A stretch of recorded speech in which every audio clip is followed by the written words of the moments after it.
Next part की starting में हम देखते हैं कि श्याओ अब एनिंग कंपनी को छोड़कर वहां से जाने लगती है। जिंग उससे यूं यहाँ से जाने का रीज़न पूछती है, बट वो उसे कोई भी रिस्पॉन्स दिए बिना ही वहां से चली जाती है। दूसरी तरफ अनहुई लिंडा से कहती है कि मुझे अब पता चल गया है कि फीमो अब मेरा नहीं रहा। मैंने तो उसे तभी खो दिया था जब मैं उसे छोड़कर अपने करियर को संवारने अब्रॉड गई थी। फीमो को शॉप से रिंग उठाने के लिए कहा जाता है तो वो उन्हें कह देते हैं कि अब मुझे रिंग की ज़रूरत नहीं है। श्याओ तो अब अपने होम टाउन वापस आ गई होती है। यहाँ पर उसके रिलेटिव्स कहते हैं कि अब तुमने अपना करियर तो बना लिया है, सो तुम अब शादी भी कर लो। यहाँ पर वो रैंडमली उससे पूछते हैं कि क्या तुम किसी को लाइक करती हो, तो श्याओ उन्हें कोई भी जवाब दिए बगैर टॉपिक को ही चेंज कर देती है। यहाँ पर काय को तो ये फील हो जाता है कि श्याओ फीमो से फाइट करके ही यहाँ आई है। खैर अब ये दोनों तो एक दूसरे से दूर रहकर एक दूसरे को बहुत मिस करते हैं। लिंगर जियांग के पास आई होती है और वो उससे उस दिन फाइट करने पर सॉरी बोलती है। यहाँ पर ये दोनों अब एक दूसरे से अलग होने का डिसाइड करते हैं क्योंकि वो अब अपनी बेमकसद लाइफ को अब संवारना चाहते थे। यहाँ पर लिंगर तो जियांग की दी हुई रिंग उसे वापस कर देती हैं एंड साथ में उसे ये भी कहती हैं कि फीमो और श्याओ का ब्रेकअप हो चुका है, सो अगर तुम अब श्याओ के पास जाना चाहते हो तो चले जाओ। ये कहकर वो वहाँ से चली जाती है। अब एक ही हॉस्पिटल में होते हुए जियांग की और फीमो की भी मुलाकात हो जाती है। यहाँ पर जियांग फीमो से पूछते हैं कि तुमने श्याओ से ब्रेकअप क्यों किया है, तो वो उसे बिना कोई जवाब दिए वहाँ से चला जाता है। अब जब उसे अपने असिस्टेंट के थ्रू पता चलता है कि फीमो बहुत ज़्यादा बीमार है तो वो फिर उसके रूम में जाता है। हालांकि जियांग फीमो को लाइक नहीं करता था, बट फिर भी वो उसे कहते हैं कि तुम श्याओ के लिए एकदम परफेक्ट हो, तुम्हें उसे यूं हर्ट नहीं करना चाहिए था। तो फीमो फिर उसे कहते हैं कि मुझे कैंसर है तो भला मैं श्याओ को अपने साथ रख कर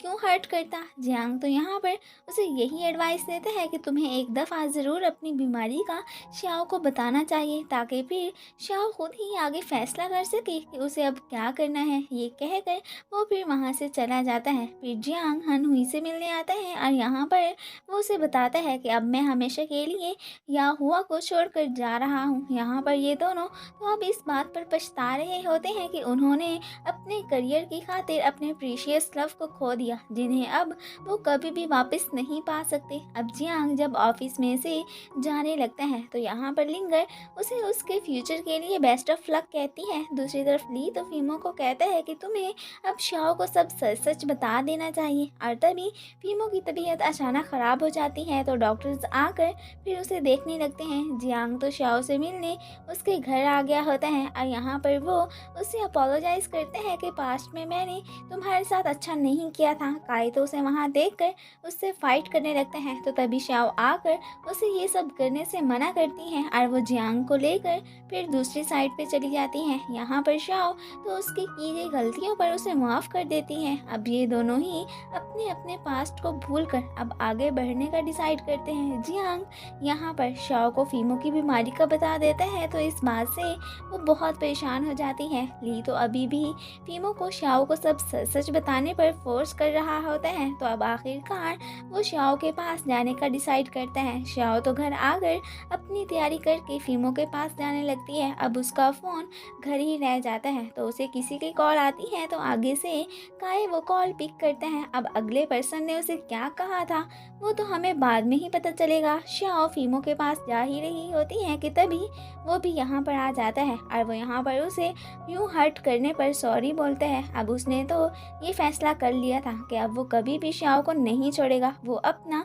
हर एक पल उसके साथ बिताएगा। फिर यहाँ पर ये दोनों हक कर लेते हैं। श्याओ और फीमो अभी बातें कर ही रहे होते हैं कि तभी ऊपर से काय वहाँ पर आ जाता है एंड वो उन्हें बताता है कि अभी मुझे कॉल के थ्रू पता चला है कि ये डॉक्टर्स और फीमो के फ्रेंड्स इसे ढूंढ रहे हैं ताकि वो इससे माफ़ी मांग सके क्योंकि फीमो को कैंसर नहीं है बल्कि इसकी रिपोर्ट किसी और की रिपोर्ट के साथ चेंज हो गई थी। ये सुनकर तो वो दोनों बहुत खुश होते हैं। यून तो जब जिया को सैड देखते हैं तो वो एक छोटी सी बच्ची के थ्रू उसे फ्लावर भेजता है। जिया को तो पता चल जाता है कि ये यून का ही काम है। फिर वो एक कॉस्ट्यूम वाले पर्सन को यून समझकर उसके पास जाती है तो वो आगे से उसे एक कार्ड देता है जिसमें यून ने ये लिखा था कि तुम जब भी मेरे पास आने के लिए माइंड बनाओगी मैं तुम्हें वही पुरानी प्लेस पर ही मिलूंगा। फिर जिया उसी सीक्रेट गार्डन गार्डन पहुंच आई होती है। यहाँ पर युन उसे कहता है कि मुझे तुम्हारे बैकग्राउंड वगैरह से कोई फ़र्क नहीं पड़ता है, मैं तुमसे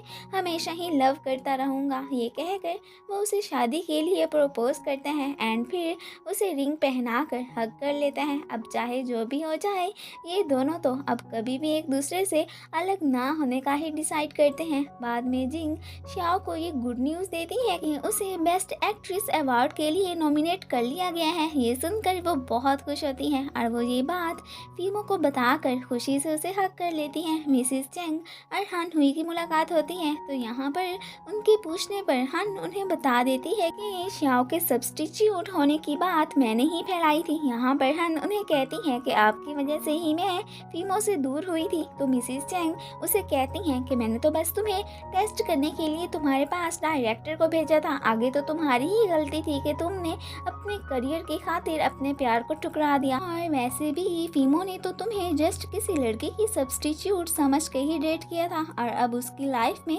सिर्फ शाओ है, सो तुम उसे भूल जाओ, यही तुम्हारे लिए बेहतर है। शाओ अवार्ड सेरेमनी में आ गई होती है और फिर यहाँ पर हान हुई की भी एंट्री हो जाती है। हान हुई तो यहाँ पर शाओ को फिर भी पॉइंट आउट करने से बाज नहीं आती, बट शाओ पर भी अब उसकी बातों का कोई असर नहीं होता। हान हुई सुनती है कि दो लड़कियां आपस में यही गॉसिप्स कर रही होती हैं कि शायद शाओ ही ये अवार्ड जीतेगी। ये सुनकर तो हान हुई सैड हो जाती है। अब तो वो फिर से अब्रॉड जाने का ही डिसाइड करती है क्योंकि वो शाओ से कम्पीट कर कर के थक चुकी थी। बेस्ट एक्टर का अवार्ड तो शाओ को ही मिलता है तो इस खुशी में फीमो सबको एक ग्रैंड पार्टी देते हैं। शाओ तो यहाँ पर सबको थैंक्स कहती है क्योंकि उनकी हेल्प से ही आज वो इस मुकाम तक पहुंची थी। यहाँ पर फीमो तो उसे हक कर लेते हैं। फिर नेक्स्ट डे जिंग शाओ को बहुत सारी स्क्रिप्ट्स ला कर देती हैं ताकि वो खुद ही अपने लिए कोई मूवी चूज़ कर ले। यहाँ पर शाओ को भी अब्रॉड जाकर काम करने की ऑफ़र मिलती है। जिंग तो उसे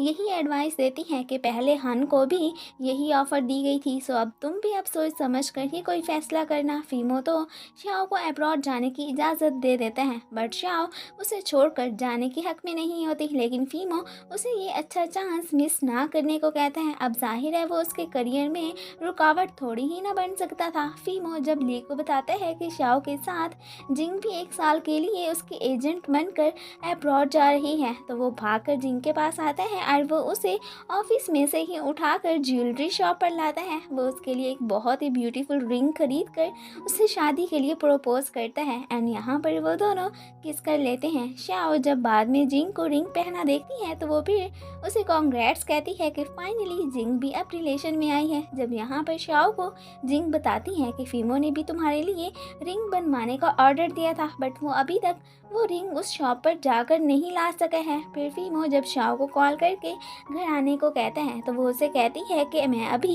एक काम में बिजी हूँ तो मैं थोड़ी देर में आती हूँ। असल में वो फीमो की ऑर्डर की हुई रिंग ही उठाने शॉप पर गई हुई थी। शाओ जब तक घर आती है तब तक फीमो सो चुका होता है तो वो उसे उठाकर फिर उसके साथ डिनर करने लगती है। नेक्स्ट डे शाओ को एयरपोर्ट छोड़कर फीमो जब वापस आते हैं तो वो उसे अभी से ही बहुत मिस करने लगते हैं। फिर जब वो अपने घर आता है तो वहाँ पर तो वो इतनी डेकोरेशन देखकर हैरान रह जाता है। अब जब सरप्राइज बॉक्स में से शाओ बाहर निकलती है तो वो इस बात से काफ़ी शॉक्ड होता है। शाओ तो उसे छोड़कर अब्रॉड गई ही नहीं थी। अब यहाँ पर शाओ फीमो को प्रपोज करती है एंड साथ में इमोशनल भी हो जाती है। फीमो फिर उसे तसल्ली देता है एंड साथ में उसे अपना जीवन साथी बनने को कहकर वो उसे रिंग पहना देता है। यहाँ पर तो ली, जिंग, जिया और युन भी आए होते हैं। फीमो और शाओ तो यहाँ पर एक दूसरे को किस कर लेते हैं। जिया और युन डेट पर गए होते हैं तो तभी जाहो डी भी उन्हें ज्वाइन करती है। वो तो इन दोनों के रिलेशन से बिल्कुल भी नाराज़ नहीं थी। अब इससे पहले कि वो जिया से युन की बुराइयां करती वो तो जिया को लेकर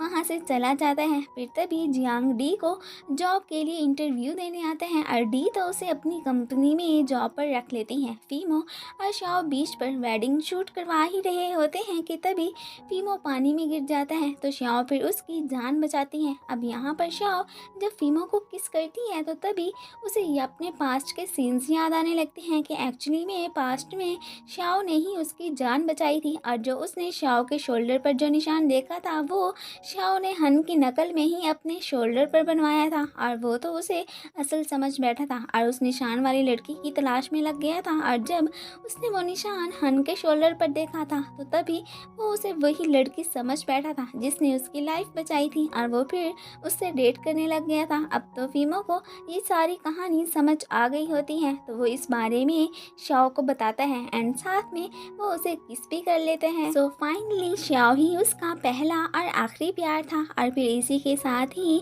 इस ड्रामे की हैप्पी एंडिंग हो जाती है। Thanks for watching and guys, आप लोगों को ये सीरीज कैसी लगी मुझे कमेंट्स में ज़रूर बताइएगा एंड अगर आप लोगों को मेरी वीडियो अच्छी लगती है तो प्लीज़ इसे लाइक भी कर दिया करें। Thank you.